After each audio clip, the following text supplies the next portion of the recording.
Alright, so now we're going to have the second talk of the evening. So this is done by Avon, and it's classification of medical records texts using supervised learning. Thank you very much. Thank you. Okay, I've lectured for many years, so I'm hoping I can do it without the mic, but at the back you can't hear me shout and I'll stick it on.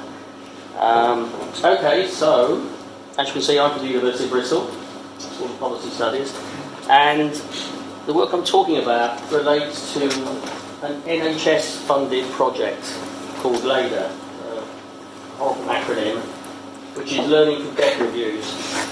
So it's a pretty difficult subject as well, and it's been going for some years now, and what it relates to, and the thing about doing text analysis is that sometimes you really do need to understand the domain without any kind of machine learning really. I think it helps to understand what the hell the problem is. So I'll spend the first 10 minutes or so kind of give you an idea of the kind of documents we're looking at. And so the background to it is that people with a learning disability typically die some 20 years younger than the rest of the population. And you might think, well, that's kind of not unreasonable because sometimes there's cerebral palsy and so on, very life-limiting conditions. But it's only a small part of the problem. There are many people with a mild learning disability who still die 15 to 20 years younger, and it's all to do with the kind of the care they get from GPs and so-called primary and secondary medical care. And this project, funded by the NHS, is to try to understand why. And what we do is we collect. So when someone with a learning disability dies, somebody is encouraged to contact us at Bristol, and we then manage the paperwork effectively, and we send it out to some volunteers in the NHS who go out and write quite an extensive review about the person who died, their medical conditions, their social background, and the circumstances of death. And there's a kind of a case-by-case aspect to the project, which is the thing that the NHS is kind of mostly interested in, is that for each case there are sometimes learnings that can be gained. Something obviously went wrong and can be fed back immediately to improve care in a hospital, a GP practice or whatever. I don't really get involved in that because I'm the sort of data scientist of the project. My interest is that as we've been collecting thousands of reviews now, is we're labelling them, and I'll explain how in a moment, all these reviews, and then we're trying to kind of do aggregate studies, statistically significant studies of the kind of things that can go wrong and how they're connected. So that's the background. So currently we have, in the last, it's like 4 years now the project's been going, 7,000 notifications, which is about what we'd expect. That's the number of deaths you'd expect for people with learning disability. Is that in the UK? Oh, no, it's England, actually. Yeah, the way the NHS works now, it's broken into national regions, so this is NHS England. So it's only in England. And about half of those have now been completely reviewed. The other half are in progress. Because it actually takes quite a long time for the reviewers to go out and talk to the GPs, talk to the family, go to the hospital, care home, typically. Right, sadly, I cannot show any of the real data, really, because I'll be dragged off to the Information Commissioner's office and lose the job. But what we do have is, to give you an idea, is a made-up one, which we use for training purposes.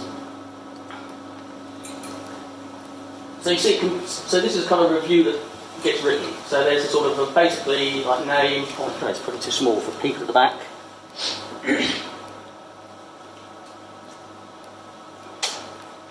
You see at the back? Sufficiently? Yeah.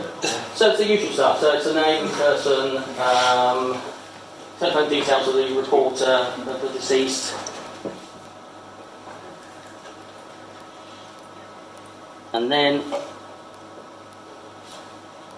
a number of checkboxes: ethnicity, gender, funding area. NHS is very obsessed by who's funding what, marital status. So these are all checkboxes. Yeah, these go straight to a database quite simply. The bit that interests me is further down, where we have a whole load of free text. So the reviewer writes an awful lot about the person and how they died and their care. And this is all pages and pages of free text. Then followed by additional free text in terms of timelines of the care and what happened in hospital and the GP and so on. And you imagine we've now got many thousands of these, and it's trying to get a head around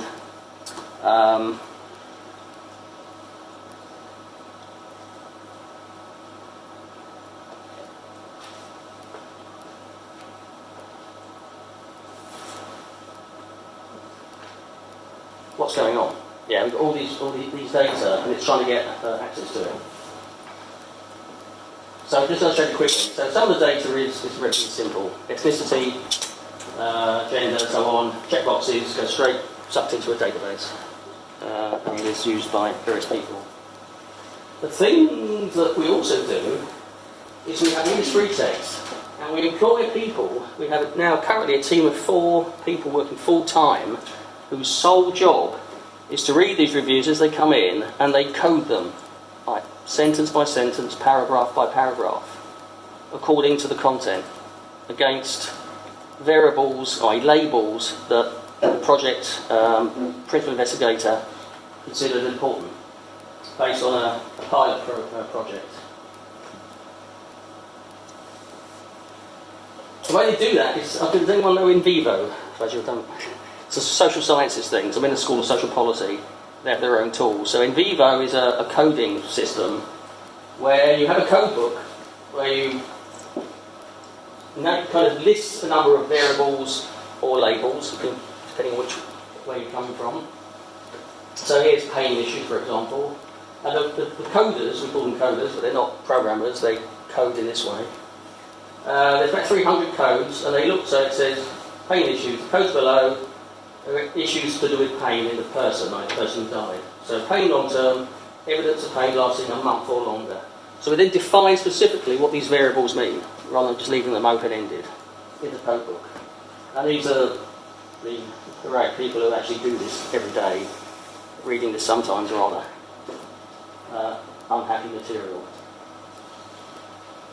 And they use this tool called in vivo for coding. Yeah? So, and again, this won't be arrested because this is the training document again. This is not a real case. So these are, we've got 300 codes, and here they are, some of them. So there's clinical DVTs, deep vein thrombosis, clinical Down syndrome, clinical diabetes, pressure sores, and so on. Yeah, 300 altogether. And what they do is they read the document, and they then select a sentence, say, or a partial sentence or a paragraph. They link it to a code, and they can see what they've done here. So here we see aspiration pneumonia, and then the window here says clinical pneumonia aspiration, which is very common in people with learning disabilities. It's the pneumonia you get when you find you can't chew properly, and you get food down into the lungs or liquid, and it creates a problem in the lung to get pneumonia. So they spend all day doing this. What I then do is then convert this into a text database where, I don't know if you can read that. So what I've done here is I've fuzzed out, this is almost real data, but I've fuzzed out any names or dates or anything important. So here you see this says good practice in care coordination. So there's a label called good practice, i.e. there's been evidence of good practice by somebody in the medical profession in coordinating care between various agencies, between GP and hospital, GP and care home or whatever.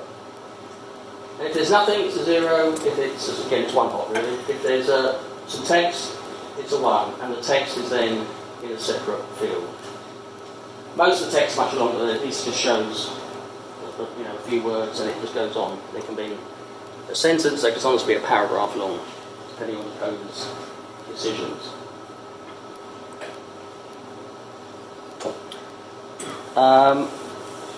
Of course, so the reason for, hang on, does anyone know SPSS? Statistics, Package for Social Sciences. We've got someone, a few people who've got some background. So this is, again, the tool of choice for people in social sciences. There's a number of widgets they can do up here where, just given this data alone, the people who I work with mostly love using this, and they can then take these variables and just sort of see what the correlations are, see if there's any statistical association between any of the variables. Yeah, and that's why I convert it into this SPSS. Of course, once it's in that format, I can then go and play with it. And so, what I started doing many months ago was thinking, well, we're now building a unique data set of thousands of these reviews, labelled by topic, by theme, and you can imagine the amount of hours that have gone into this from our 4 coders. I mean, they all work about 35-hour weeks for a year, 4, you can work it out, it's an awful lot. It's absolutely valuable. And we can use it as a training set for machine learning. So the idea, eventually, is to semi-automate this coding process. So that when we get a new review, this is hopefully in the next month or 2 we can do this. So when a new review gets submitted from a reviewer, we can put it through a system and it will say, these labels are likely in this review for this reason, yeah? If you don't think so, then ignore it, but if, just as a reminder. And what it will do is improve both the speed of review, but also the consistency. So when you've got 4 humans doing something, you get kind of quirky outcomes. So the idea is just to make things more consistent.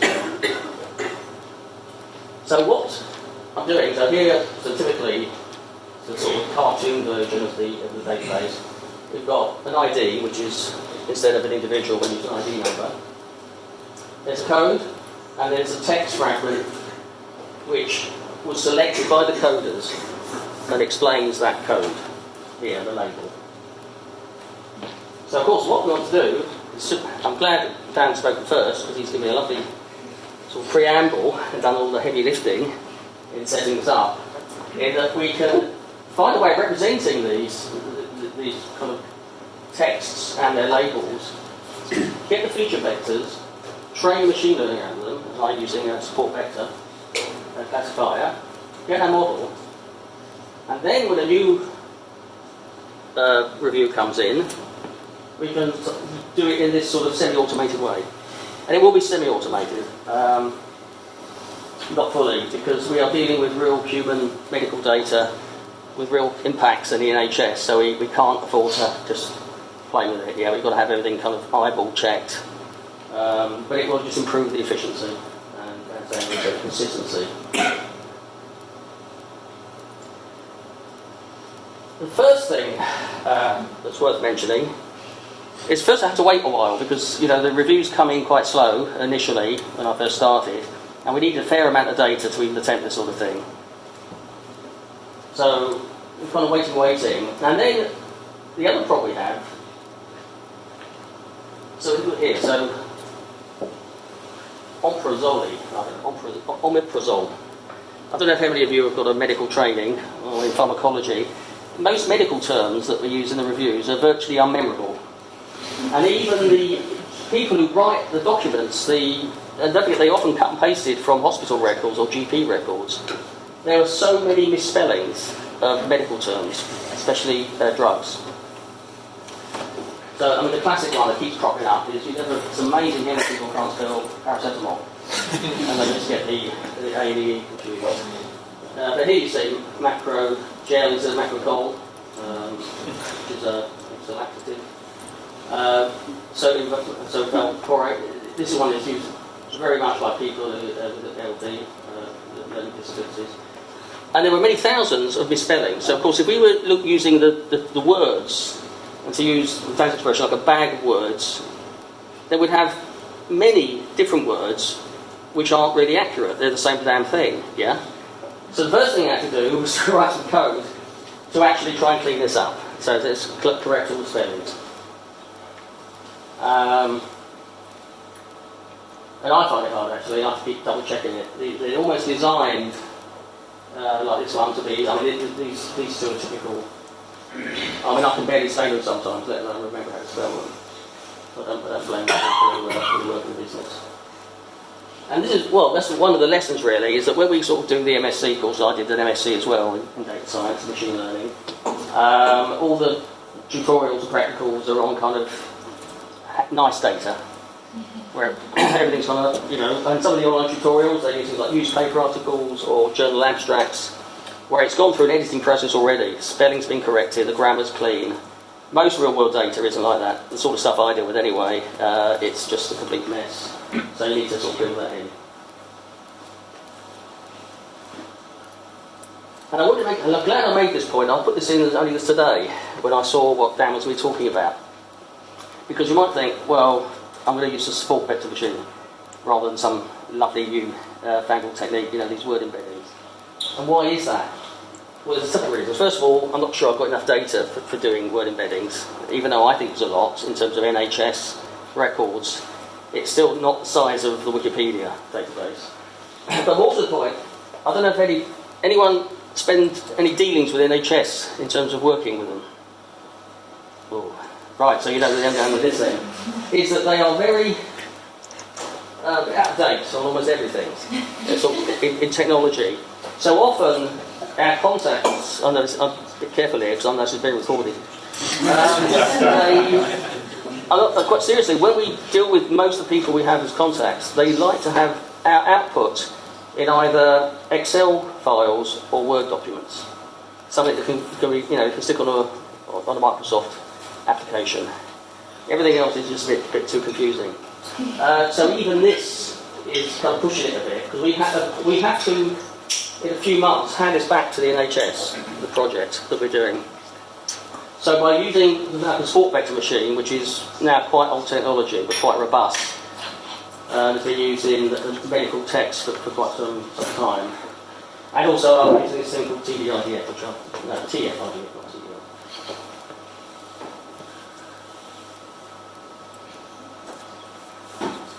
Right, so why support vector? Again, as I just hinted there, there's, in the last sort of 5 or so years, it's a go-to tool for text classification, where you actually have a client and they're very conservative, like the NHS. So that's the decision there. It's actually part to do with our funding. By definition, our funding is for service improvement, not for research.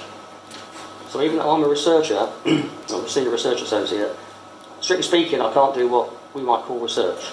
It has to always be directed to the end goal of service improvement for patients in NHS. It's part of our contract with them.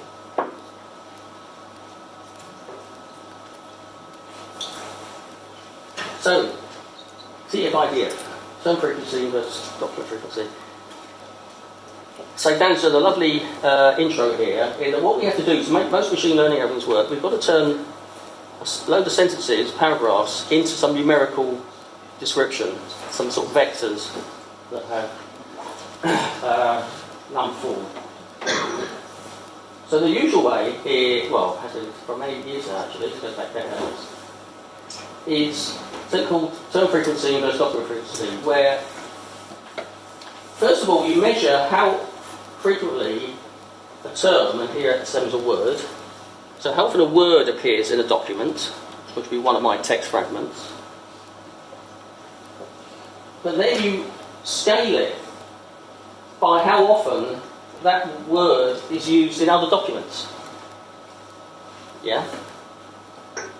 So the example I give is that in our documents, and I'll show you our documents, I don't mean the whole document, I mean the text fragments our coders select, paragraphs, 2 or 3 sentences or whatever. The word hospital appears all the time, so it's not, as it were, significant in terms of classifying very much. Whereas amongst most of us, if someone looked at emails and looked at the corpus, the word hospital would be very significant, to be like stand out that something was probably wrong. But for us it isn't. So what you do is you basically have this measure, TF-IDF, which kind of allows for that. So I'll give you an example. So what I've done is I've taken that training review and taken from what we call the import trait, just the first 4 sentences. Oh, so let's read it first. So James was the youngest of 3 children. He was born with cerebral palsy and learning disabilities. This followed a difficult birth where he was deprived of oxygen for some time. During his childhood, James attended mainstream primary school but then moved to a special unit. Right, so we're going to try and somehow understand what's going on there. What TF-IDF does is taking the first sentence, each word it gives it its number value, which is this mathematical function that relates to the number of times the word is used in the sentence, the document. Yeah, the document. We all think of documents as being a massive great thing, but in NLP it can be quite small. And here's the numbers. And of course, so the words that's not in the first sentence, the feature vector includes all the words that have been used in your whole corpus of documents. So this goes way down, yeah? Most of them are naught. And here you see, so James was the youngest of 3 children. And some are more or less significant. So here you see that was is lowest out of those. And why is that? Because there's was here, there's was there, and was there. So there's 3 instances of was. Likewise, there's James here and James there. So the fact that those words are used in multiple documents, or in sentences, reduces their TF-IDF values. And this is really old, as I'm sure Dan will recognise. Quite old technology. I think Karen Swap Jones did this back in the 60s, actually, at Cambridge. But now it's all bundled up in scikit-learn. Of course, once you've got that, so for each document, sentence or paragraph, you've got some vector in this n-dimensional space. We can then try and classify it using multi-label classification. So here there's only 3 classes, and the way that, say, the support vector machine works is basically you just try to find the planes that separate the groups most effectively. Yeah, where you've got the largest margin here between them. And this is just a toy, because obviously for our data we've got many, many dimensions, and it's almost impossible to visualise. And then when a new document comes in, a new sentence, new paragraph, it gets some vector and it plonks down, and you say, oh, it's in the reds, or it's in the blues, or it's in the yellows. Yeah, so you've classified it. And that's effectively what we've been doing with our database. So, this, right, I don't know if you can see the back there. So these are some of the variables. Yeah. So what I've done is just a simple experiment with, 9 of them at first. Yeah. So these, again, the problem we have is a lot of our data is quite unbalanced. So some of the variables are mentioned in almost every case review of a death. Some of them are like, involvement with police. We've got like 1 instance. So I mean, that's no good to anyone. So MCA is Mental Capacity Act. That's very common. Yeah, that's the kind of legal basis rather on which the medical profession can do something to a patient without their knowledge or agreement because they're not believed to have mental capacity. DNA CPR is do not attempt cardiopulmonary resuscitation. Care plan EOL is care plan of end of life. So particularly when someone has cancer, in the last few months there'll be an end of life care plan. Any aids employed is things like wheelchairs, hearing aids, something to support the person. Epilepsy, very common. Swallowing issues, dysphagia. Dysphagia is, again, where people can't find it very difficult to swallow, and that often leads to aspiration pneumonia. Chest infections, holidays I threw in, just to see what happened there, and behaviour problems. And basically just applying a support vector machine to our data on just that subsample there of the most common and or interesting for me variables gave an accuracy rate of about 92%, which I was quite pleased by actually. I didn't think it'd be that good because there's an awful lot of noise happens in our process. We've got human coders who've got their own perspective, using reviews that have been written by reviewers that have all got their own angle, and they're drawing on messy data from so-called primary sources, but there's just GPs who often don't want to say something. You know, they don't want to put it in writing. So if you know, we might want to read between the lines. And here you see the computer matrix here, so it's actually really quite good.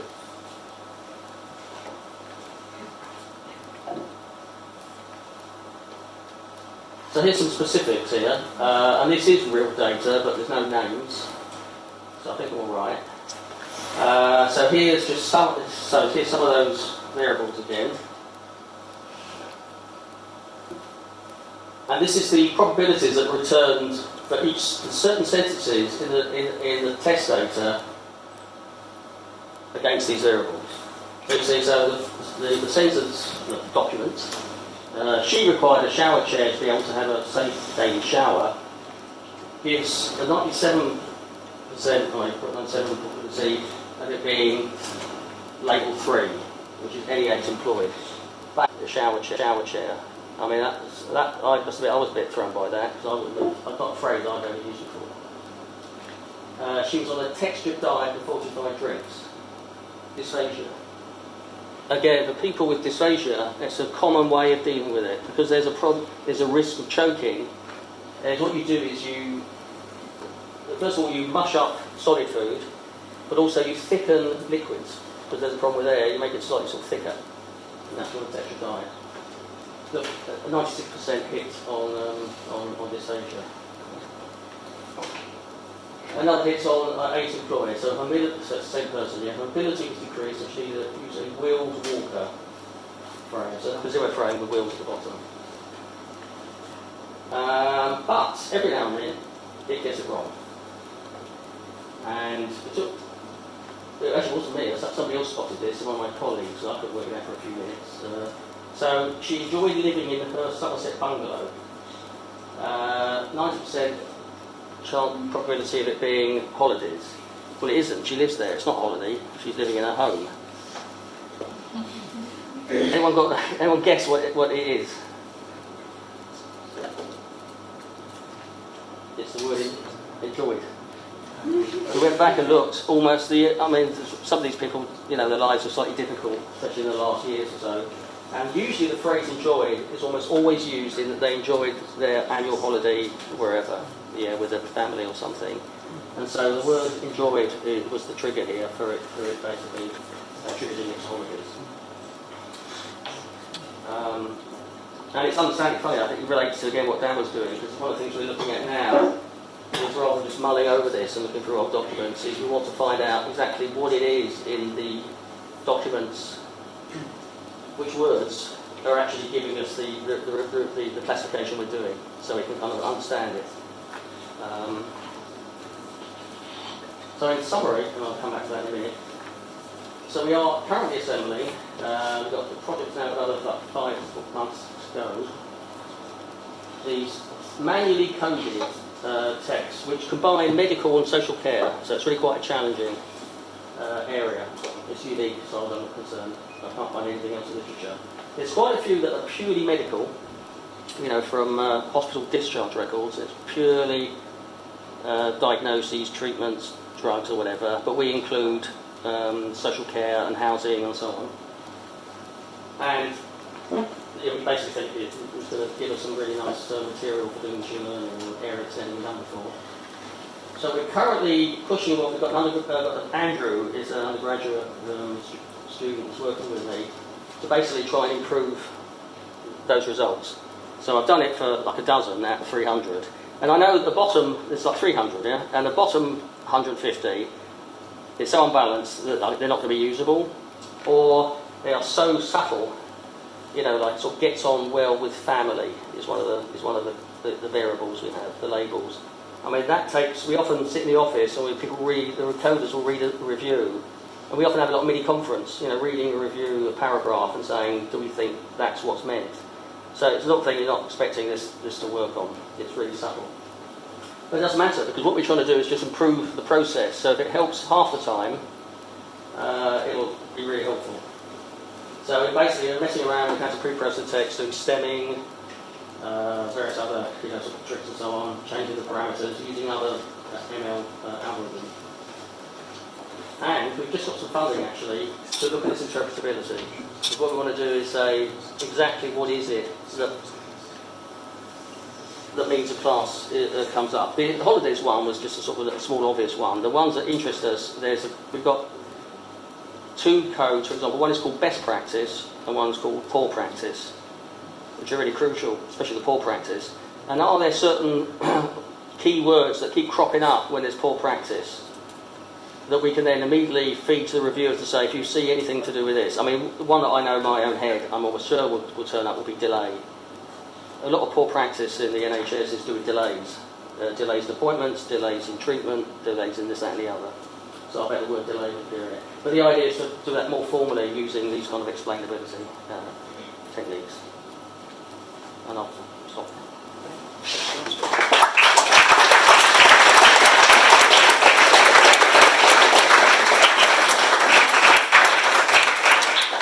Thank you very much. Any questions for the speaker? Yes, Chris. Have you considered tagging time in this, like the duration of someone's life? Because these kind of like sequential temporal data sets for disease progression, in particular like tagging disease progression and how can you intervene before a disease gets so bad that someone eventually dies. These are like really hot topic at the moment. And if you can tag like when was a treatment made, when was a diagnosis made for a certain symptom or disease, that would be incredibly valuable. We thought of it. I think the thing is, again, is that our data set is sufficiently small that I'm not sure it would stand. It's not like the mimic data set, where you have those timestamps, if that's what you kind of, Yeah. I mean, presumably with the fact that you've got free text, if you could, and you have like a free text description of a patient, you could be able to tag, rough timelines of when. Well, that's why. Happen. Because that's harder, see, because obviously people sometimes write things that aren't very accurate in terms of it's very hard to interpret free text in that sense. But we do have, for that reason, the thing is, this is why I say we've only got small amount of data on this area, is that we created a new field in the review called timeline.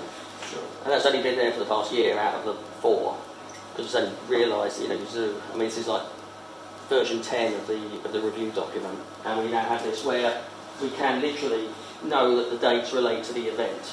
So when there's enough of these, then there'll be enough data hopefully that someone can start doing that. Yeah. Any other questions? Ingrid? Yeah, so I'm kind of assuming that you don't really have any proper results on what is the main cause of this early death in learning disabilities, but I'm wondering if you can already tell us like some trends that you've seen. We have some ideas. I mean, partly just from reading all the reviews actually before you start throwing all this stuff at it. So a lot of it is, a lot of people with learning disabilities tend to be quite fearful of the medical system. Well, I am actually. I got white coat syndrome. So as soon as I go near a nurse, the veins disappear. I don't know if anybody else has that. And what happens is that sometimes these people, they will be invited to an appointment at a GP or to an, and they won't go. So either if they've got mild disability and they're able, as it were, on their own, they don't have a support worker, they just won't go. Or if they do have a support worker, they say, no, I'm not going to go, I'm not going to go. And often if that support person is often a parent, they will not want to make their life miserable, so they won't push them. And that's often a problem. And sometimes as simple as people with a moderate learning disability, they will get a letter saying they've got an appointment, but they won't actually understand it. They'll sort of put it on the fridge and ignore it, and it doesn't mean anything. So what should happen, according to the NHS, things called reasonable adjustments. So our sample population, they're called people with LD for a reason, is that they're on, GPs are obliged to keep a register of people with learning disabilities, and they get treated differently. So what happens is that they will be given twice as long appointments compared to the rest of us to explain things. They'll be given more flexible appointments, so that if they need to bring a support person, that can be arranged. They may go and do it at their home, which, as we know, they almost never do for the rest of us anymore. So it's often those things. They say, you think of the really severe disabilities where you think of being life-limiting, and most of the things we've unpacked so far is these drip, drip, drip of little things that just over decades lead to worse outcomes and sort of, ill health. Diet's another one. Often they have very bad diets, and it's very hard to deal with it, if you're a parent in particular. Transition, mentioning parents. So often what happens is the parents will look after these people, and of course suddenly they will either die or they will become so infirm they can't. And the person with learning disability gets put into the care system. And that sort of transition from personal family care to state care, even though it's well intentioned, often the see just go down. Any more questions? Is this part of a national programme, or is it just England programme? No, it's England. Yeah, it's across the whole country. Yeah, I think I said before, the NHS is now fragmented into the various nations. Yeah, but I realise, is it just something you're working on, the trying to understand this, so you're just getting the data from nationally, or? No, I'm getting data nationally. So Bristol coordinate at the moment anyway, so we're supposed to hand it back to the NHS in 5-6 months. We have to do it internally, but we get all the data from the whole of England. Yeah. Any more questions? Yes? Yes? In the source data, do you get irrelevant texts? And if you do, what do you do about them? Sorry, do we get? If you get irrelevant pieces of text. Irrelevant? That are basically no label. They wouldn't be labeled as anything. Well, that's the joy of, at the moment, that's the joy. Well, yes. So we have coders doing this, yeah. So in terms of the coding, managed by our coding team, they just ignore bits if they don't think it's relevant. Yeah. And what happens to it when you use it for classification? Exactly, that's the next thing. This is what Andrew and I are looking at now, is that how do we deal with that? Because what we want to do is a way of dealing with the null data effectively. Yeah. Yeah. Should they have a label which is like another label, but then in that case it will skew the data because it'll be vast, it'll be the largest class, will be unlabelled. But I think also we think that maybe, because the reviewers, the people who the coders, human, and sometimes what they do is, they're almost told to do this actually, the coding team leader is, for the purpose it was originally intended, it's not intended for me to do this stuff, it's intended to do statistical analysis on cases. So if we talk about PEG here, which is, for example, social PEG, it's where you have a tube going into the stomach to feed because of proper swallowing. At the end of the day, if it's mentioned once, that's enough, really, isn't it? So the reviewer, the coders, will often find the most important sentence that mentions that and ignore all the others. But strictly speaking, any time PEG is mentioned, it could be classified as a PEG sentence or a PEG document. So what we can do is then add extra depth to what the codes have done to now. we have more at the back. Me? I was interested when you sort of said that one of the ideas of using this is to assist the coders, to kind of give them extra tools to help them to code these documents properly. Could you speak a little bit to the kind of protocols that you might use to allow this to sort of assist them but without kind of leading them? Well, the kind of background to it, I've got an extra slide at the back there, comes from a study by Michael Guillaume 5 years ago. And what they did is I think this is the answer to your question, let me know if it doesn't, is that they looked at the value of doing something called auto-code and correct. Yeah, where we kind of auto-code stuff, and then the actual coders can go, yeah, agree with that, don't agree with that, yeah? And what they found is that even if it was only 50% accurate, it was still worthwhile doing. I must say, that surprised me, because you think 50% would be a bit annoying, but apparently not. And it's actually very similar just to a spelling checker or a grammar checker, is that you kind of put up with the quirky little things because it really helps you in the rest of it. So that's the kind of model we use. It's like that. Okay, so yeah. Can you go to the slide where you had some text and some predictions? Add some more, sorry. There was some text and you made some predictions about That one? Yeah, I would argue that the one on the bottom, amongst the targets, I think it's a correct prediction. And I think the problem maybe isn't that it's not a perfect association, but that the model in this case is compelled to predict one of the set. So I would argue that maybe a multi-label approach as opposed to a multi-class approach might be... Yes. So Well, indeed, this is actually, no, the actual classifier, the scikit-learn SVC, produces this. And it's just the default at the end of the pipeline is it just takes the highest probability and says that's what it is. But these are all still there. I just suck those out of the data structure. So you could actually use it for multi-label, say that, if it's above 0.5, attribute a multi-label. So the sum of all the probabilities here, so if you sum across the vectors, it has to equal to 1, I think. In this particular case, because it's multi-class. Yeah. But I think if it was multi-label objective... Oh, you mean the genuine multi-label? Sorry? You mean a real multi-label? Yeah, That's yeah, right. yeah. Okay. So then everything could be 0 and everything could be quite happy. So in Yeah. that case, it Yeah. would renege from actually making a prediction at all. Does that make sense? Yeah, what else? I mean, you said you thought it was getting the correct answer. What was As I said, amongst the targets that are there, I think predicting a holiday is the best it could have done. So it's a null sentence. Yeah. It shouldn't be labeled at all. But Without if all it's the forced to label, holidays. that's the best one. Well, it's just because this word enjoy. Because it's So I guess the question is, if I say to you, what does this sentence mean? Mm. And another time I ask, say, amongst these options, which one does it match best? I Yeah. think the alignment is best. I mean, lots of I mean, even though we spent years getting this data set, it's hand managed there, but it seems a lot to us. In machine learning senses, it's not too big. And I think a lot of this will be solved if we could just get more data. Out of curiosity, did that sentence on the bottom have a label? No, because this was this was an unseen data set that I put through. I just then self-judged whether it was an accurate reactor or not. Yeah.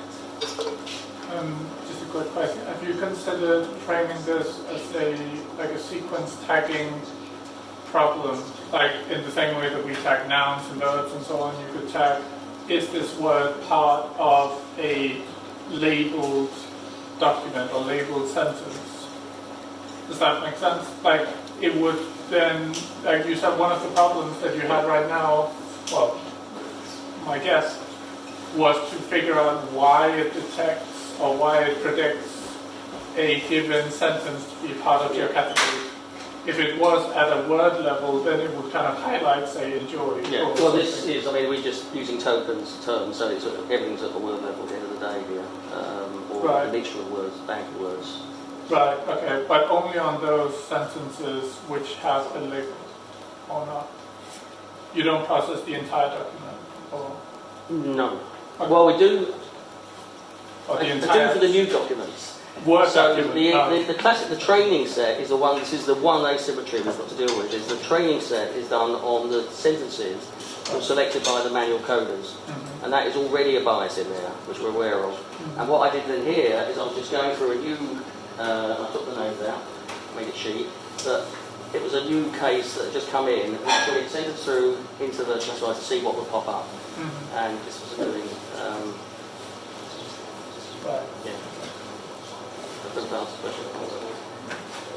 Great. Well, I suggest we continue talking at the back. So let us join me in thanking both our speakers again. Thank you very much.